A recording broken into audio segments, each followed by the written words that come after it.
This episode is sponsored by Prodigy Math. Epic quests, mystical pets, and new worlds to explore, Prodigy turns math practice into an adventure. It's free, fun, and keeps students learning in a way that works. Learn more at prodigy.com.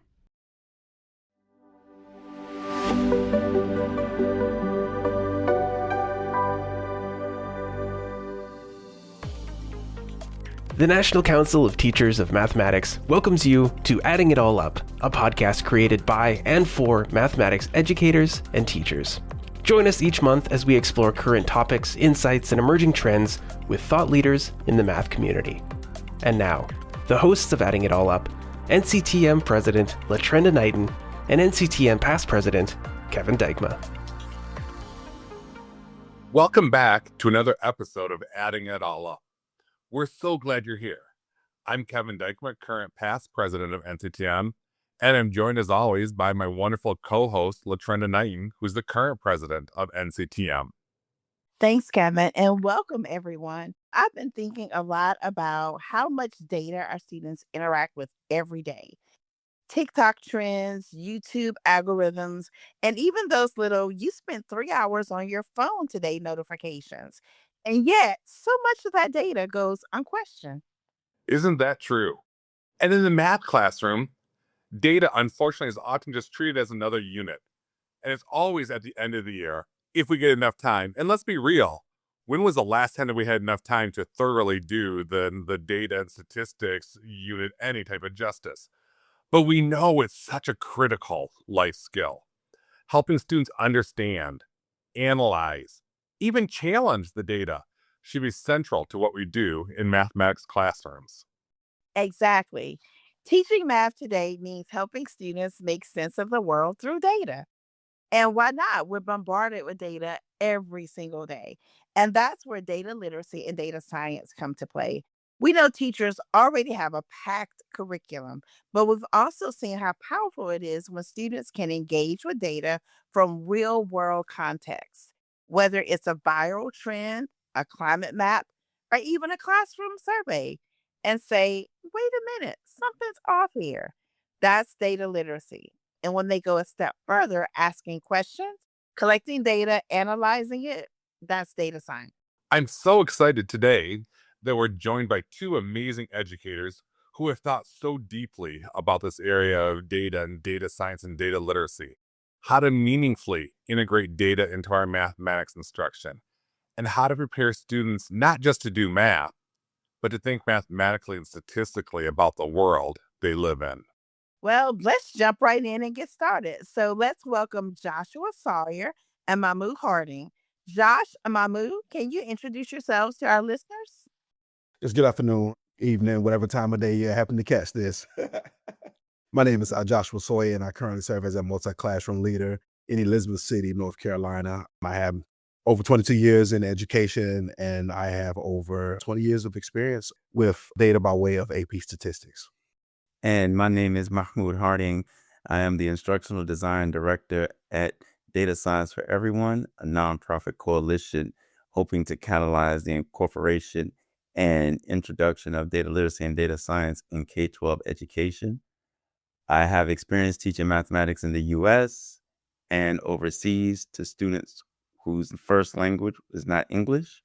I also have experience working in IT as a programmer, and I've been working with data science ever since about 2018, 2019, when a colleague of mine and I decided to bring data science to our high school students. Fantastic. We're so excited to learn from the two of you and learn with the two of you today. So to start things off, when we think about data science, data literacy, how would you define those two, particularly in the realm of the K-12 education space? How do you distinguish between the two? Are they the same? Are they different? What do you think? So I would say that if you're talking about data literacy, it involves the reading, interpreting, and communicating data and database claims. So when you bring that into the K-12 context, it also includes critically questioning your data sources, the way the data has been represented, and if there are any potential biases in your data. Students should also develop the ability to analyze and interpret visualizations, charts, and dashboards. And there are also ethical considerations like data privacy and responsible use. And when you compare that with data science, I think data science education teaches students how to gain insight from data. So there's a systematic process that you would go through to analyze data using technology. And when you bring this into the K-12 world, you have to introduce skills for collecting data, analyzing it, interpreting it, and coming back to that data literacy piece where you're communicating data. And so the key practices would include exploratory data analysis, visualization, modeling, and understanding things like data ethics as well as statistics. And so when you think about the two, I would say that data literacy is more about understanding and critiquing data, and data science is more about generating insight by actually doing hands-on analysis through the use of some computer-based tool. And at Data Science for Everyone, what we've done is we've tried to develop a very detailed grade level framework that distinguishes data science from data literacy. And we've done that in collaboration with education experts, people from the field and industry. We've also worked with curriculum designers, classroom educators, including some members from NCTM and others. Thank you. That was a very thorough distinction between the two. And I think our listeners really appreciated that. Why do you think it's important for math teachers to understand both of these concepts and not just one or the other? I think that's a great question. And when I think about that, I see two different types of skill sets. One is more of an appreciation, and one is more of an application. As Moose shared earlier, when you think about data literacy, it's about appreciating, understanding where it comes from, where the data comes from, how it's being gathered, things like that. But when you get into the data science, it's more about the application, actually finding those tools to actually use and work with the data. And I know we're talking about data, but along with being an educator and working with math and with data, I'm also a musician. And so I think about this as, if you think about musical literacy versus, I'm gonna say, being a musical scientist. And so I know for many of us, we love music, we love listening to music, and we're able to make decisions about whether I like this music. We can make decisions, or we can say things about how it makes us feel and what it makes us think. And I see that as being analogous to data literacy, where we're beginning to look at the data itself as the music, and we make these decisions about, okay, this is what the music makes me feel, and this is what it sounds like, how it's put together. But then when we think about being, I'm gonna say, a data science, that's kind of like being a musician, where you actually begin to have tools to compose, to construct, to deconstruct, to actually get into the music, and to actually begin to produce, and to, again, make comparisons. Hey, this song has a similar progression to this other song, and this kind of reminds me of this. So again, I see the two different skill sets. One, again, more of a appreciation, and the other being more of an application of the data, having those tools and those structures and those strategies that we have in order to work with the data to make those insights. That was a very helpful analogy to think about in terms of music, because I think as we sit and just talk about data literacy and data science, we often collapse the two. So it was very, very helpful to think about it in terms of music. So I appreciate it. In your expert opinions and your thinking of data science, data literacy, how do you see data literacy empowering students to better understand the world around them? Well, so since Josh brought in his example of using music, I like to use the example of cooking. So if you think about data literacy, how does it empower a student? Well, if you understand certain aspects of culinary sciences, you can cook various types of foods. You also understand how different flavors mix together. You also understand how the presentation of food with different colors and different sauces can make meals seem more appealing. And when you compare that with data science and data literacy, the world around students is data. It's shaped by data, whether it's presented visually in something like a utility bill, in a chart that you receive after you've done some kind of medical test, infographics that are trying to communicate information. You see data on the news, you see data in reports from journalists. And just like students have to go in and decide what kinds of foods they're going to like, and whether or not you're going to really become a chef, or you're going to do like me and just grab ragu from the shelf, or you're going to make your own sauce from scratch. The more you understand, the more empowered you are. And it becomes a point where you can be a creator and a consumer. And so when students become data literate, they're empowered to make informed decisions about their lives. And so they can decide how they're going to civically engage.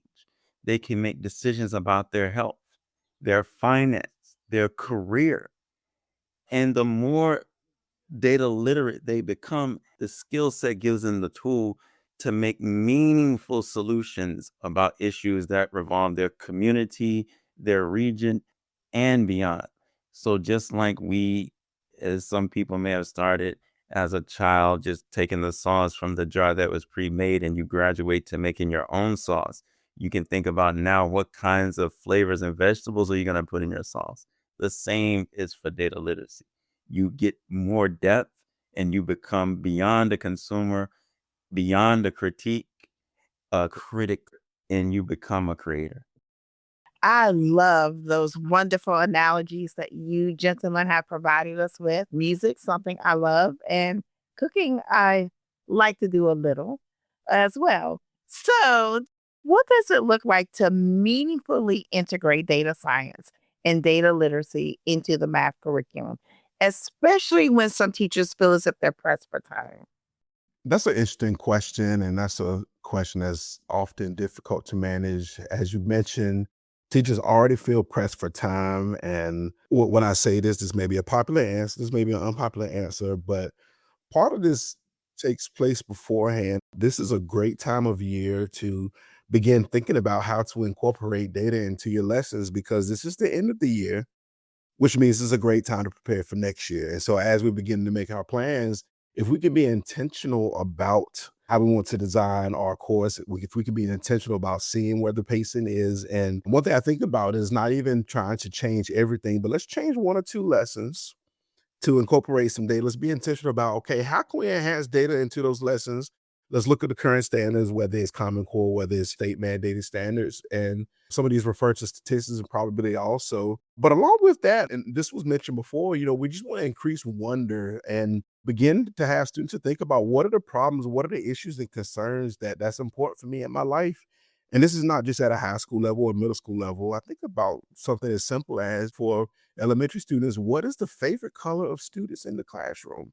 That's often a simple example, but there's a lot of things within data literacy and data or maybe data science that could be involved. Do you just give them what is your favorite color out of a certain selected subset of colors between red, blue, and yellow?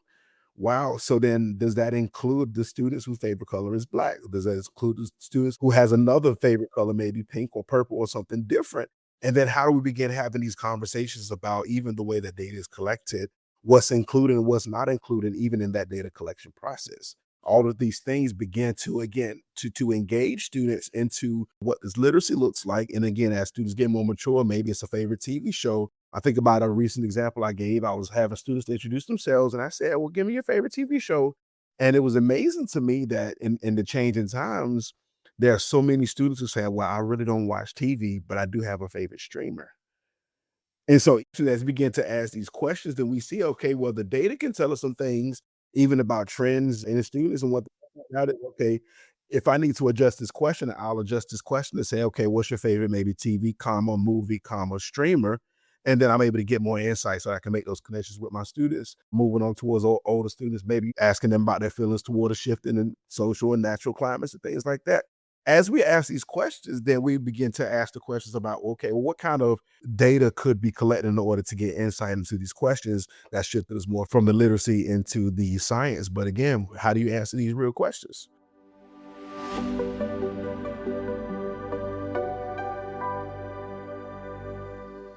This episode is sponsored by Prodigy Math. Get real-time student data and ready-to-go assignments, all from your free Prodigy Teacher dashboard. Less prep, less stress, more time to make an impact. Learn more at prodigy.com. So how do we help develop the habit of not just looking at the data, but thinking about the data and thinking critically about where it comes from, what it means, and how it might be used?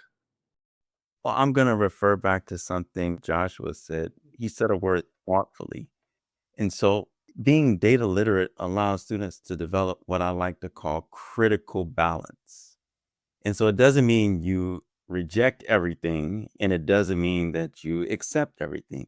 It means that you thoughtfully, as Joshua mentioned, evaluate information, you question sources, and you consider context. So here is where I think K-12 education has its gateway. Context matters.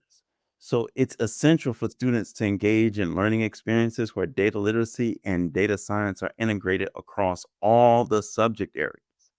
So a solid understanding of a subject area is foundational to building deep and transferable data literacy skills. So math and statistics, we offer the theoretical tools.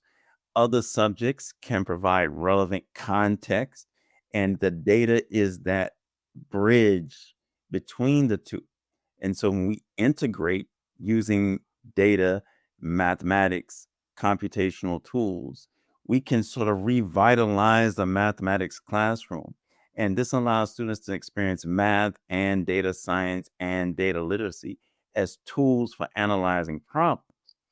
And then coming back to data literacy, they can use those skills to then communicate insights to their classmates or to the public in a variety of ways. I love that aspect of revitalizing the classroom experience so that we actually are encouraging student engagement. So, for those teachers you're thinking right now, as Josh suggested, or using this time to plan for next year, what's one small step math educators could take tomorrow or to plan for next year to bring more data literacy or data science into their classroom? And what advice do you have for teachers who feel underprepared or unsure about teaching data related topics? Thank you for asking that question. I think I'll start with the second question, but I want to go back to the music analogy. I'm working with my son to develop him into a musician as well. And one thing that I continue to tell him is when he gets frustrated, he doesn't like this word, but the word is practice. And so one small thing that teachers can do is just to practice, is just to get out there and just do it, do the things that's kind of mundane, go in, and whether it's using Excel, whether it's using Code app, whether it's using some of these tools that are available, and just play with the data. Just play with some data. Let's figure out how we want to use this in our settings. How do we begin doing some of the visualizations? How do we get some of the summary statistics? How do we begin to make simple insights and do things like that? Just get out there and use it. As far as a couple of other resources that are available as well, I hate calling names because there's so many people doing so many great things, but I do want to highlight a couple of places. The ASA does have the statistics teacher website and journal that has a lot of information that could be used. And again, it's called Statistics Teacher, but we understand that it deals with statistics as well as using data, data literacy, data science as well. And there's several people that's doing great things, but I do want to highlight Dashiell Young Saver and the Skew the Script website. And he has a teacher boot camp into data science. And again, I don't want to call a lot of names, but he's doing a lot of great things. And so check out Skew the Script as well. And do you have any other places that you think teachers get some help from? Yeah. So when you said you wanted to answer the second part first, I kind of want to build on to what you said about having advice for teachers who are underprepared. One thing that I would suggest is to just read two things this summer. So there's a paper called Data Moves by Tim Erickson, Michelle Wilkerson, Bill Finzer, and Frida Reichman. And then there's an article in that journal that you mentioned, the online journal by NCTM and ASA, the statistics teacher. There's an article called Digging into Data, illustrating a data investigation process. And that was by Holly Lynn Lee, Jima Mojica, and Emily Thrasher. And so these two together give you a solid foundation in what does it actually mean to work with data? How do we make data move? Why do we move it this way? And what can we expect to see when the move is complete? And the digging into data gives you a framework for investigating data. The second part, the small step for math educators to take tomorrow, is observe the world through the beauty of mathematics. When you hear it on a Netflix show, when you see it in a commercial, when you see it in a magazine, when you see it driving down the road, grab it and find where the data is in it and bring that into your classroom. And the example that I'd like to give at this time of year, given that I'm a big NBA fan and the NBA finals are in process, there was a game with the Oklahoma City Thunder and the Golden State Warriors. And one of the announcers said, this game happened in 2023. A player was going to the free throw line. He had 3 free throws. And the announcer said, that's 0.86 times 0.86 times 0.86, which is 0.63. I took that clip and played it for students. And we had to figure out, was he right? Was he wrong? How would we do this using a computer? Can we do this using a computer? So as a math teacher, you're a mathematician. So observe math and all of its wonders around you and bring those things with you to the classroom. So Joshua and Mahmoud, thanks so much for those wonderful resources. And now I have 2 more things to add to my list of summer reading, and that list never seems to decrease, and that there's so much good stuff out there to read. As we near the end of our time together here, any final thoughts on why you're so passionate about this work? Why this work matters so much, both for teachers and for students? Well, there was a survey done, a transforming education survey done from 2022 to 2023. It included over 37,000 students from 150 countries, and 55% of them said they wanted to develop more data skills. In 2024, the Burning Glass Institute and Excel in Ed did some research, and they found that 22.7% of all job postings in the US were asking for at least one skill from the category getting, exploring, and analyzing data. So employer demand for these basic skills are already upon students who are going to go into the workforce when they complete their education. And for teachers, this work offers them a chance to re-energize mathematics instruction, using data to connect core concepts to real world problem solving. And so when I say real world problem solving, that doesn't mean it's going to end up with a single deterministic solution. So that opens the door to designing truly interdisciplinary learning experiences that incorporate modern computational tools. And it's a reflection of how people in the professional world really approach problems today. So like in chemistry, you would do your chemistry lab. In biology, you do your biology lab. And those were sort of simulations as to what a professional would do. Now, as math teachers, with data and the access to high-level computing tools, we can have the same kind of lab experiences to show what some people in the mathematics profession do. And once we bring those tools in and that real data, and it opens up mathematics to be what it already is, which is relevant. And students get the chance to experience solutions that are good enough based on your constraints or not good enough based on your constraints. And they have to do the thing that we always ask them to do: think critically in an academic manner. And so for me, this work has a connection to the classroom with teachers and enthusiasm with students, as well as to new 21st century workforce demand. To continue along that, we understand that, as was stated before, the world around us is data. Data, I think about the word cloud is a good way to express it, because everywhere around us is data. And so to live in a world and to not understand the world around you is not a good thing. And so students, teachers, we need to be able to understand how to deal with all the data around us. Along with that, I just want to include one more statistic, one more database statistic. According to the Bureau of Labor Statistics, there's a forecast of about a 32% growth in data science and or stat employment between the years 2021 and 2031. And so with a lot of things changing and what the job landscape looks like, to have a workforce that is competent to deal with the data around them is going to be something that's beneficial, that's useful as we move on to the next stages of whatever society may be. Thank you so much for joining us for another exciting episode of Adding It All Up.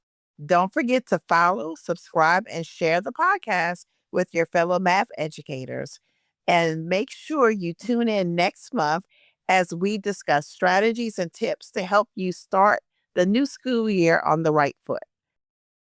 This episode is sponsored by Prodigy Math, one free game-based platform.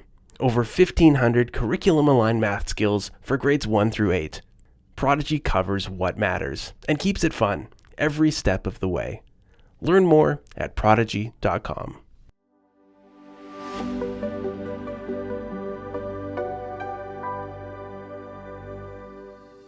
Thank you for listening to this episode of Adding It All Up. At NCTM, we strive to bring you the biggest topics happening in mathematics. Join us next month for another exciting discussion.